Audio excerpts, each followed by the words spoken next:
children, I want to say to all of you, I've heard a lot of Muslims lately say, I'm so depressed. I was recently in Arabia, and I have a Muslim friend. He was a very active Muslim, and I said, what are you doing these days? He said, no, I've given up. That's what he said to me. He said, I've given up. I've had enough. You know, there's no hope. I grabbed him and I shook him, and I said to him, what do you mean there's no hope? We are a religion of hope. We live on hope.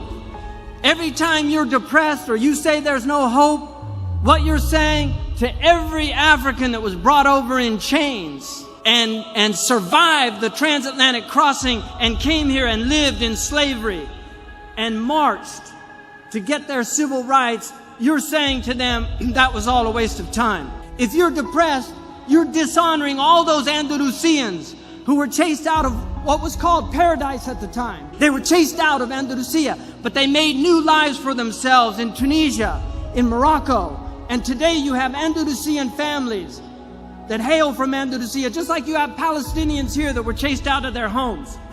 You're dishonoring all of those Indians that migrated to Pakistan with the hope of a better life. You're dishonoring the Afghanis that have lived in over 30 years of war, and they're still trying to hold their heads high. We can't do that. There's no room for hope, because I believe in the promise of God. I believe that His prophet was true. I believe that hell is true, and that the fire is true, and that the day of judgment is true. And I testify to the truth of the sirat, that we will be weighed in the balance, and there will be those who are found wanting, and there will be those who are given grace, and there will be the outstrippers. These are all true things that every prophet has taught, and I believe in them. And I will hold to them till I die, and the struggle continues. This world was never meant to be paradise.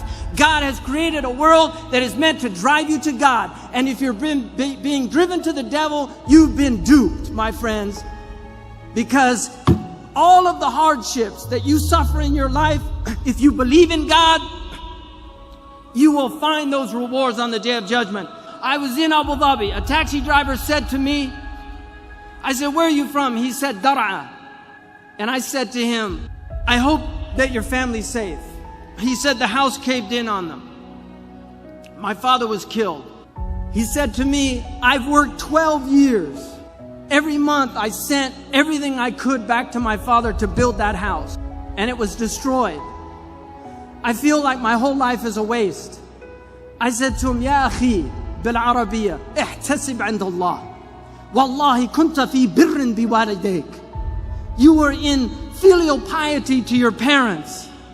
Believe in the promise of Allah subhanahu wa ta'ala. What you're doing is not to build in this world.